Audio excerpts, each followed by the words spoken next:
On a crisp autumn afternoon, 15-year-old Maya walked home from the local library, her backpack heavy with books. She had just finished her regular volunteer shift helping younger kids with their reading, something that always brought a smile to her face. The maple trees lining the street were starting to turn golden, and she paused to take a photo of the beautiful scene for her photography class. Maya was just 2 blocks from home when a police cruiser suddenly pulled up beside her. The officer inside watched her for a moment before stepping out, his hand resting casually on his belt. "Stop right there," he called out, his voice sharp and authoritative. Officer Thompson approached her with a stern expression that made Maya's heart race. "We've had reports of suspicious activity in the area," he said, looking down at her with cold eyes. "You match the description of someone we're looking for." Maya felt her throat tighten, but she remained calm. "Officer, I'm just walking home from the library. I volunteer there every Tuesday and Thursday after school." She reached for her school ID in the front pocket of her backpack, her hands trembling slightly. "Don't move." Officer Thompson barked, making Maya freeze in place. Several passers-by slowed down to watch the scene unfold, their concerned faces making Maya feel even more uncomfortable.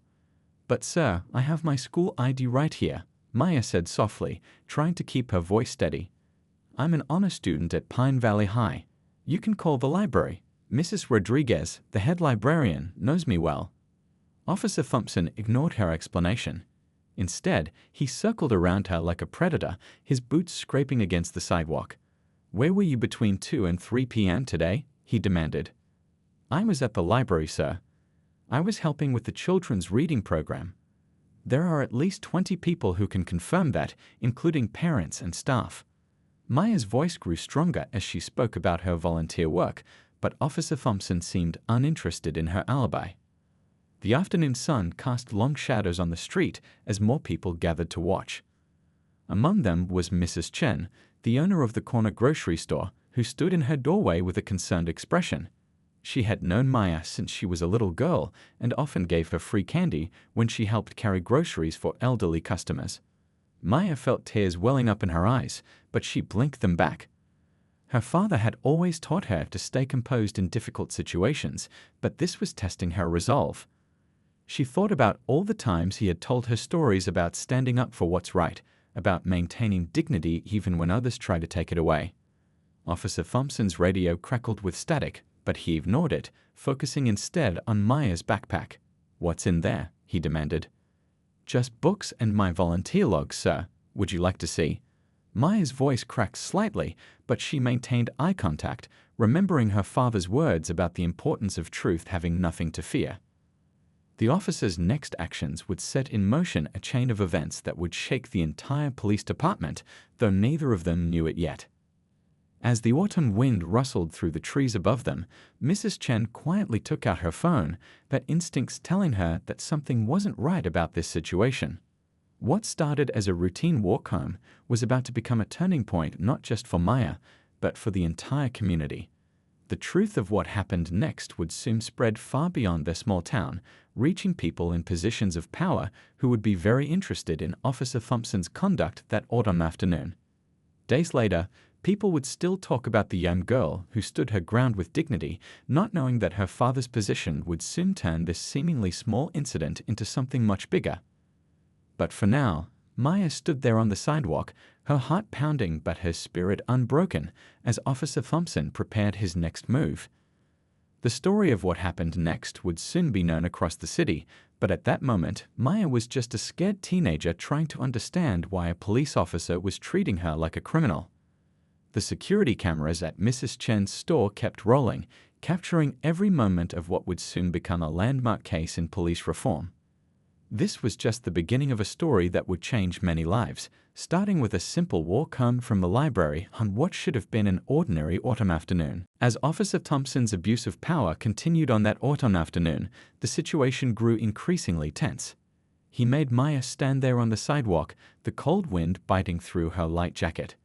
Time seemed to crawl by as minutes turned into an hour, with the officer deliberately taking his time to investigate while ignoring her reasonable explanations. "Hand over your phone," Officer Thompson demanded, his tone leaving no room for argument. When Maya hesitated, her fingers clutching her phone, Her only connection to help. The officer's face darkened. That could be evidence. Give it to me now, or things will get much worse for you. With trembling hands, Maya surrendered her phone. She watched helplessly as Officer Thompson pocketed it, cutting off her ability to contact her parents or anyone else who could help. The afternoon sun was getting lower in the sky, casting long shadows across the street, and Maya knew her parents would be worried sick about her late return. "Sir, please," Maya tried again, her voice steady despite her fear. "My parents are expecting me home. They'll be worried. Could you at least let me call them?" Officer Thompson's response was a cold laugh. "Maybe you should have thought about that before causing trouble in my neighborhood." He hadn't actually explained what trouble she was supposed to have caused, but that didn't seem to matter to him. Mrs. Chen, still watching from her store doorway, had begun quietly asking other witnesses to record what was happening. A small crowd had gathered, keeping their distance but clearly disturbed by what they were seeing. Some people whispered among themselves, others shook their heads in disapproval, but most seemed afraid to intervene. The temperature continued to drop as the sun began to set. Maya hugged herself, trying to stay warm in the chilly air. Her legs were getting tired from standing so long, but Officer Thompson had barked at her the one time she tried to sit down on the curb. "Please, can I at least lean against the wall?" Maya asked, her legs trembling from exhaustion. "I've been standing for over an hour now." "Criminals don't get to be comfortable," Officer Thompson snapped, though he hadn't charged her with any crime or even told her what she was suspected of doing. A young couple walking by stopped to watch, the woman pulling out her phone to record. Officer Thompson noticed and immediately turned his attention to them. "Move along," he shouted. "This is police business." The couple hesitated but eventually walked away, throwing concerned glances over their shoulders. Maya's heart sank as she watched potential help disappear around the corner. Inside her store, Mrs. Chen was on the phone, speaking quietly but urgently to someone. She kept her eyes on the scene outside while talking, her free hand clutching her store counter so tightly her knuckles had turned white. As the streetlights began to flicker on, Officer Thompson seemed to be enjoying his power trip more and more. He'd check his watch occasionally, smirking each time Maya shifted her weight from one aching leg to the other. He'd make a show of looking through his notepad, pretending to write things down, all while ignoring Maya's increasingly desperate pleas to contact her family. "Your kind always think you can get away with everything," Officer Thompson muttered, just loud enough for Maya to hear. "But not in my jurisdiction." Maya felt tears threatening to fall again but held them back. She thought about her father's words about staying strong in the face of injustice, about how dignity can't be taken away unless you let it. But standing there, being treated like a criminal for no reason, it was getting harder to hold on to that dignity. The security cameras in Mrs. Chen's store kept recording, capturing every moment of Officer Thompson's behavior. What he didn't know was that these recordings would soon become crucial evidence in a case that would change his life forever. More patrol cars drove by, but none stopped to check what was happening. Officer Thompson would wave casually to his colleagues, acting as if everything was normal, as if making a teenage girl stand in the cold for hours was just routine police work. As darkness began to settle over the street, Maya's worry about her parents grew stronger. They must be frantic by now. She had never been this late without calling. Her father had always taught her about responsibility, about keeping people informed if she was going to be delayed. Now, without her phone and with Officer Thompson refusing to let her make a call, she felt helpless. The wind picked up, rustling through the now dark trees. The street lamps cast harsh shadows across Officer Thompson's face as he continued his power play, not realizing that his actions this evening would soon come back to haunt him in ways he couldn't imagine. Little did Officer Thompson know that every minute he spent abusing his authority was another nail in the coffin of his career. The security footage capturing his behavior would soon reach people with the power to end his reign of intimidation once and for all. As the evening wore on, Maya stood there, cold and tired but unbroken. She didn't know it yet, but her ordeal would soon lead to changes that would protect other innocent people from experiencing what she was going through. For now, though, she could only wait and hope that someone would finally step in to help her. The night was still young, and this story of injustice and its consequences was far from over. Officer Thompson's actions would soon catch up with him, but at that moment he was just another cop drunk on power, unaware that his badge wouldn't protect him from what was coming. From behind her store counter, Mrs. Chen watched the scene unfold with growing concern. She'd owned her corner grocery store for over 20 years, and in all that time, she'd never witnessed such a clear abuse of power.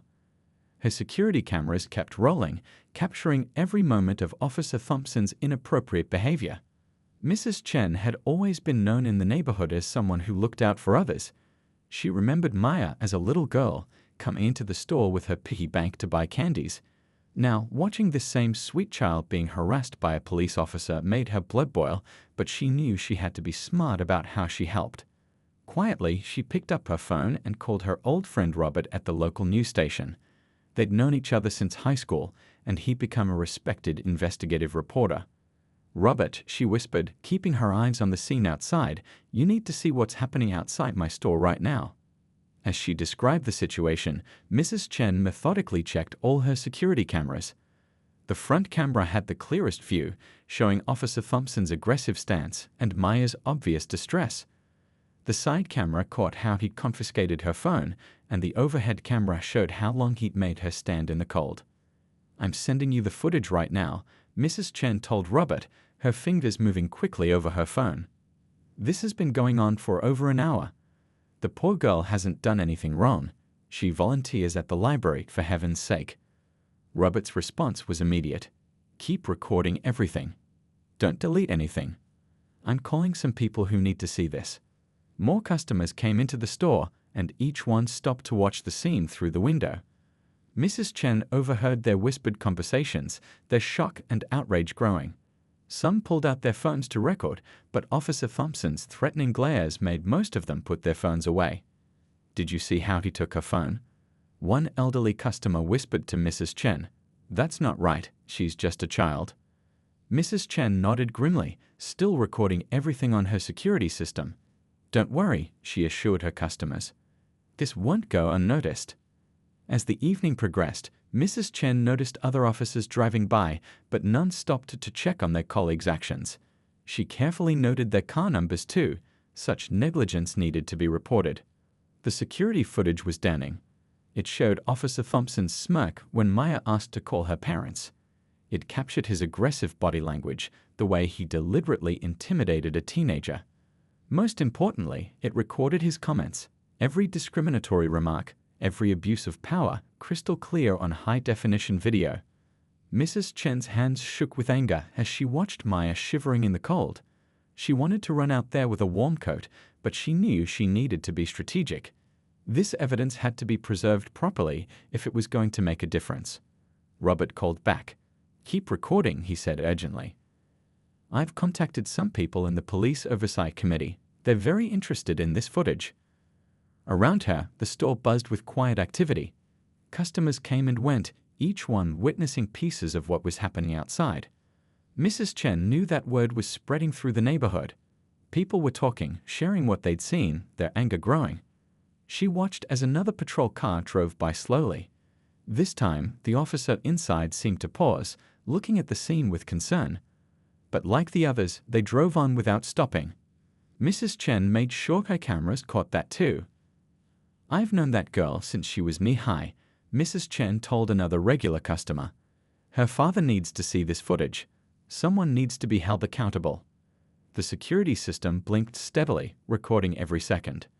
Mrs. Chen had invested in good equipment after a robbery attempt years ago, and now she was thankful for that decision. The footage was clear, the audio precise. There would be no question about what had happened here.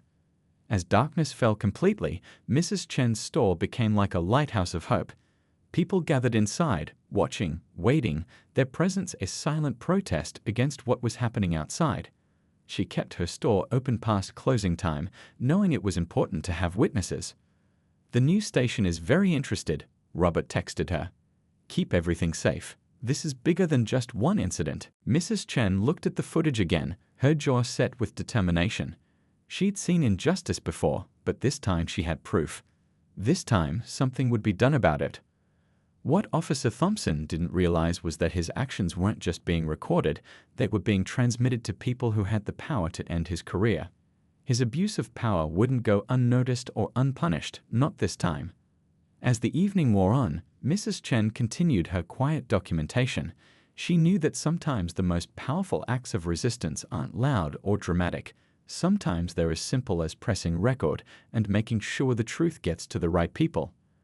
The security cameras kept rolling, their red lights blinking steadily in the growing darkness, bearing silent witness to an abuse of power that would soon have far-reaching consequences for everyone involved. As evening settled over the city, Maya's father paced in his home office, his worry growing with each passing minute. The wall clock showed 7:30 p.m. His daughter should have been home hours ago. His calls went straight to voicemail, which was completely unlike her. As the newly appointed federal district attorney specializing in police misconduct cases, he'd seen too many troubling incidents to take this lightly. "She's never this late without calling," he told his wife, who was equally concerned. "Something's wrong. I can feel it." Just then, their doorbell rang. They rushed to answer it, finding their daughter on the doorstep, tears streaming down her face. Maya collapsed into her mother's arms, sobbing, while her father noticed she didn't have her phone. "What happened?" he asked gently, leading her to the living room couch. His years of experience handling sensitive cases had taught him to stay calm, even as anger began building inside him at the sight of his daughter's distress. Through tears, Maya recounted her ordeal with Officer Thompson. As she described the prolonged detention, the confiscation of her phone, and the officer's cruel behavior, her father's expression grew increasingly grave. He recognized every violation of protocol, every abuse of power in her story. "He wouldn't let me call you," Maya whispered, her voice trembling. "He kept saying I looked suspicious, but he never told me what I was supposed to have done wrong." Her father took careful notes, his legal training kicking in even as his heart ached for his daughter. "How long did he keep you there?" he asked, keeping his voice steady despite his growing anger. "Almost 3 hours," Maya replied, still shivering from the cold. Mrs. Chen from the grocery store was watching. She seemed really worried. The mention of witnesses immediately caught her father's attention. As a seasoned prosecutor, he knew the value of documentation and testimony. "Did anyone record what happened?" Maya nodded. "Mrs. Chen's store has security cameras, and some people tried to record with their phones, but the officer made them stop." Her father's jaw tightened. He'd prosecuted countless cases of police misconduct, but this time it was personal. His daughter, an honor student, a library volunteer, had been profiled and harassed by an officer who had no idea he was messing with the wrong family. He made a few quick calls, his voice professional but carrying an underlying steel that his daughter had never heard before. "Yes, I need all security footage from Chen's grocery preserved immediately," he said into his phone. "And I want Officer Thompson's badge number and full service record on my desk first thing tomorrow." Maya's mother brought her hot tea and a warm blanket while her father continued making calls. The network he'd built over years of prosecuting police misconduct cases sprang into action. Within hours, Internal Affairs was notified and the wheels of justice began turning. "They took your phone as evidence?" he asked, his legal mind already building a case. "Without probable cause? Without a warrant?" Each question highlighted another violation of protocol, another nail in Officer Thompson's professional coffin. As Maya finally fell asleep on the couch, exhausted from her ordeal, her father sat in his study, surrounded by law books and case files. He pulled out similar cases he'd prosecuted, noting patterns, building strategy. This wasn't just about his daughter anymore. It was about every innocent person who'd ever been harassed by officers who abused their power. "I've seen too many of these cases," he told his wife later that night.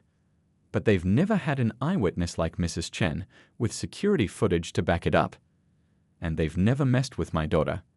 He worked late into the night, preparing documents, making calls, setting things in motion. Tomorrow, Officer Thompson would learn exactly who he messed with, but more importantly, he'd learn that no badge made him above the law. The next morning, as Maya's father drove to his office, he thought about all the similar cases he'd prosecuted. But this time was different. This time, the officer had unknowingly harassed the daughter of the very person tasked with holding police accountable for exactly this kind of misconduct. His assistant had already gathered Officer Thompson's service record, and it didn't look good. Previous complaints, patterns of behavior, warning signs that had been ignored. All of it would come to light now. As he parked in front of the federal building, Maya's father straightened his tie and grabbed his briefcase. Today, justice would begin its slow but inevitable march. Officer Thompson was about to learn a valuable lesson about the consequences of abusing power. The security footage from Mrs. Chen's store had already been secured. Witness statements were being collected. The machinery of justice was warming up, and at its controls sat a father who had spent his career preparing for exactly this kind of case. Inside his office, he looked at his daughter's picture on his desk and made a silent promise. This wouldn't just be about punishment, it would be about change.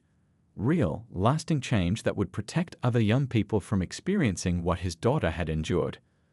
The story was far from over, but its ending was already being written in the quiet determination of a father who had both the means and the motivation to ensure justice would be served. The internal affairs investigation into Officer Thompson's conduct began swiftly and methodically.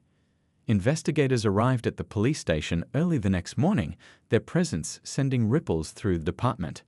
Officers watched nervously as the team set up in a conference room, spreading files across the table. "We need Officer Thompson's body camera footage from yesterday," the lead investigator announced, her tone leaving no room for argument. But when the footage was requested, a familiar pattern emerged. The camera malfunctioned, Thompson's supervisor claimed, shuffling uncomfortably. "Technical issues. You know how these things can be." The lead investigator raised an eyebrow. "Interesting timing for a malfunction. We'll need the camera for technical analysis." While the body camera controversy unfolded, Mrs. Chen's security footage told a different story. The high-definition videos showed every moment of the incident in crystal clear detail. The investigators watched in silence as the footage played, showing Officer Thompson's deliberate intimidation of a teenage girl. "Look at the timestamp," one investigator noted. "He kept her there for almost 3 hours. No probable cause, no warrant, no parent notification." As they dug deeper, more troubling patterns emerged. Previous complaints against Officer Thompson surfaced, incidents that had been quietly buried or dismissed. A young man wrongfully detained. An elderly woman harassed. A group of students intimidated. Each case had been swept under the rug, but now they all came to light. "He's been getting away with this for years," an investigator remarked, flipping through the files. But this time he picked the wrong target. Meanwhile, at the federal district attorney's office, Maya's father was building a case that would be impossible to ignore. His team worked tirelessly, gathering evidence, interviewing witnesses, and building a timeline of events. Mrs. Chen's testimony proved invaluable. She provided not just the security footage, but detailed notes about other incidents she'd witnessed involving Officer Thompson. Other shop owners began coming forward too, sharing their own stories and security footage. "He always acted like he owned the street," one shop owner testified. "Like the badge gave him the right to treat people however he wanted." The investigation revealed a pattern of escalating behavior. Officer Thompson had started with small abuses of power, each time pushing a little further, emboldened by the lack of consequences. But now, every incident was being scrutinized under the harsh light of a federal investigation. His fellow officers began distancing themselves. Those who had looked the other way now found themselves explaining their inaction. The blue wall of silence began to crack under the pressure of federal scrutiny. "Why didn't you intervene when you drove by?" investigators asked the officers who had passed the scene. Their uncomfortable silences spoke volumes. The technical analysis of Thompson's body camera revealed more than a simple malfunction. Evidence suggested tampering, an attempt to hide his actions. This discovery added another serious charge to the growing list. Maya's father received daily updates on the investigation's progress. Each new piece of evidence strengthened the case, but also revealed how deeply the problems ran. This wasn't just about one officer, it was about a system that had allowed his behavior to continue unchecked. Local news stations picked up the story, carefully reporting on the investigation while protecting Maya's privacy. The community's response was immediate and powerful. More witnesses came forward, sharing their own experiences with Officer Thompson. "We need to show every officer that a badge doesn't put them above the law," Maya's father told his team. "This case needs to set an example." The investigation expanded beyond just that one incident. Every complaint against Officer Thompson over the past 5 years was reopened and re-examined. Patterns emerged, showing a clear escalation in his abuse of power. Mrs. Chen's security footage became the cornerstone of the case. Unlike the mysteriously malfunctioning body camera, that videos provided unambiguous evidence of misconduct. The footage showed not just what Officer Thompson did, but what he thought he could get away with. As the investigation neared its conclusion, the evidence was overwhelming. Officer Thompson's years of unchecked misconduct were about to catch up with him. The disciplinary hearing was scheduled, and soon he would face the consequences of his actions. The case was becoming a watershed moment for police accountability in the city. What started as one officer's cruel treatment of a teenage girl was exposing systemic issues that had gone unchallenged for too long. Maya's father reviewed the final investigation report, knowing that the next phase would be crucial. The disciplinary hearing would determine not just Officer Thompson's fate, but set a precedent for how similar cases would be handled in the future. The stage was set for a reckoning that would change the department forever.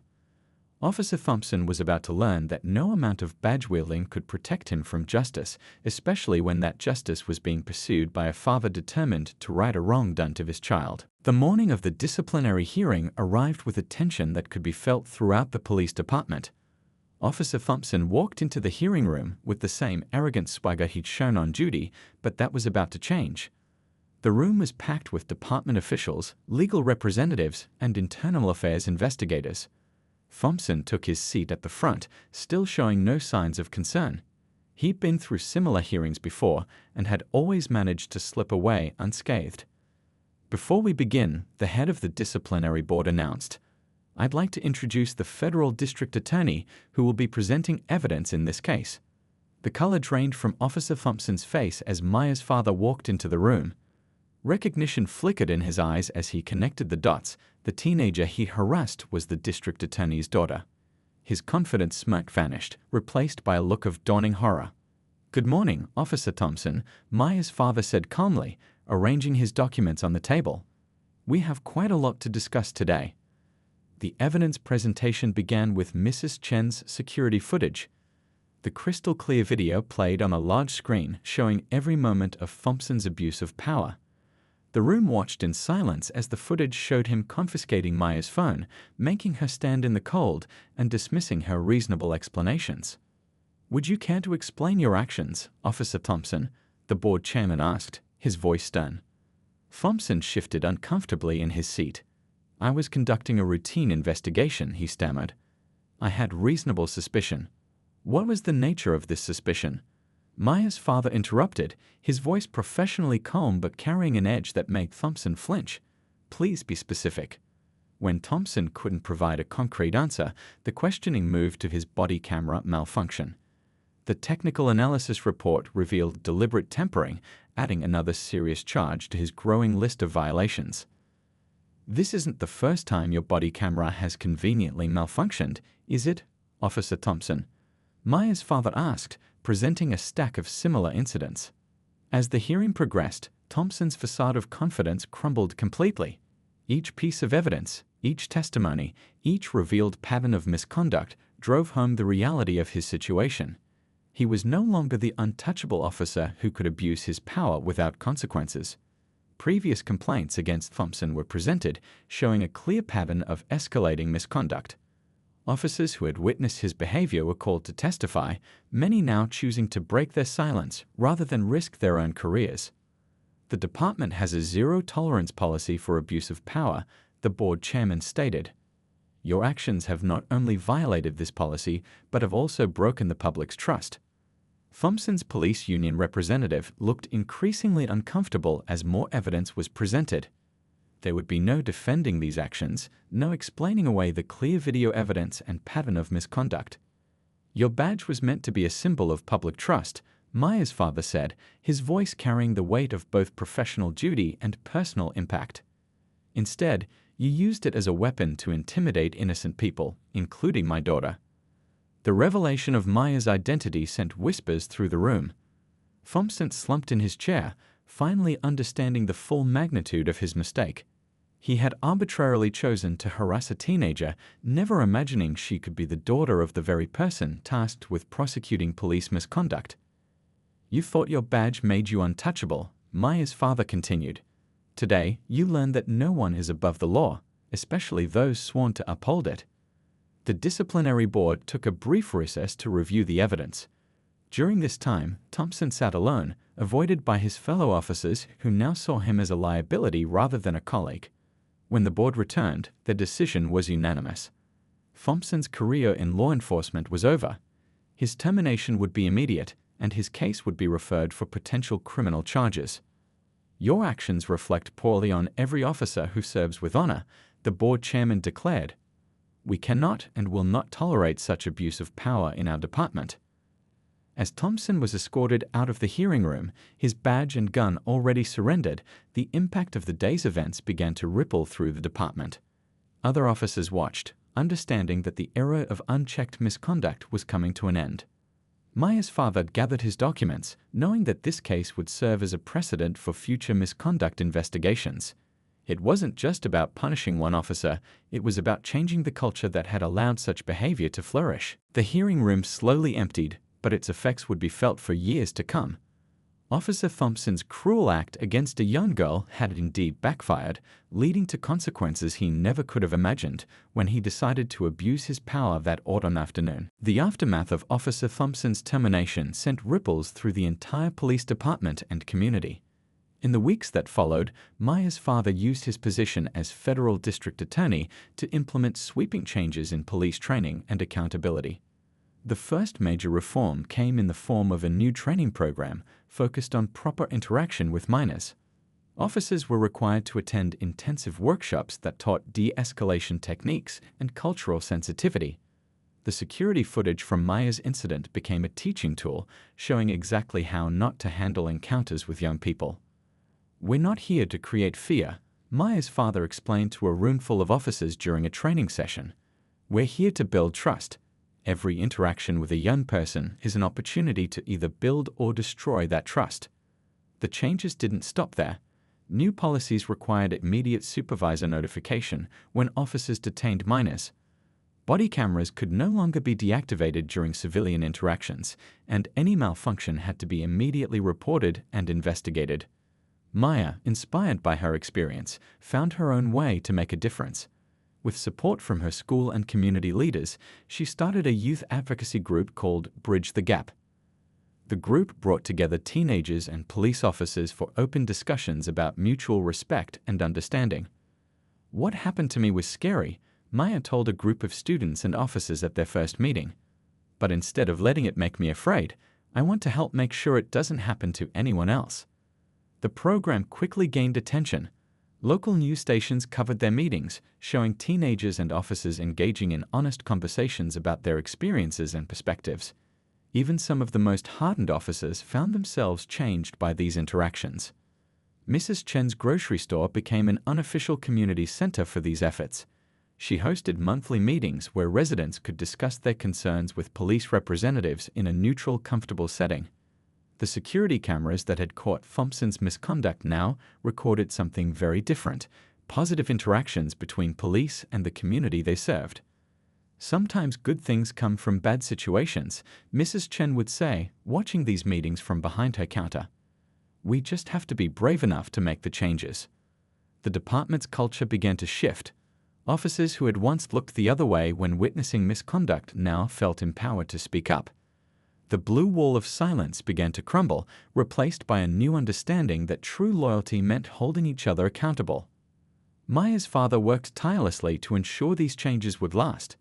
He established an independent oversight committee that included community members, civil rights lawyers, and retired officers known for their integrity. Their job was to review complaints and ensure investigations were handled fairly and thoroughly. Real change doesn't happen overnight, he often said. It happens one decision, one action, one person at a time. The story of Officer Thompson's downfall and its aftermath became a case study in police academies across the state. New recruits learned about the importance of treating every member of the public with respect, regardless of age or appearance. Maya's advocacy work expanded beyond her local community. She was invited to speak at youth conferences, sharing her story and encouraging other young people to stand up for their rights while working constructively with law enforcement. A year after the incident, the changes were clear to see. Complaints against officers had dropped significantly. Community trust was slowly being rebuilt. The department had become a model for others, showing how accountability and respect could transform police-community relations. "We're not perfect," the new police chief admitted during a community meeting. "But we're learning, we're growing, and we're committed to doing better." The final piece of justice came when the state legislature passed what became known as the Myers Law, requiring all police departments to implement similar reforms in their training and accountability measures. Looking back, Maya realized that what started as a frightening encounter had sparked a movement for positive change. Her father's position and determination, combined with community support and brave witnesses like Mrs. Chen, had turned one act of injustice into a catalyst for reform. The autumn afternoon when Officer Thompson abused his power had changed many lives, but not in the way he intended. Instead of breaking a young girl's spirit, he had inadvertently sparked changes that would protect countless others from similar treatment. As Maya stood before a graduating class of new police officers, sharing her story one more time, she saw hope in their faces. These officers understood that their badges were not weapons to be used against the community, but symbols of their commitment to protect and serve with dignity and respect. The story of Officer Thompson's cruel act and its backfire had become more than just a cautionary tale. It had become a blueprint for positive change, proving that justice, when properly pursued, could transform an entire community.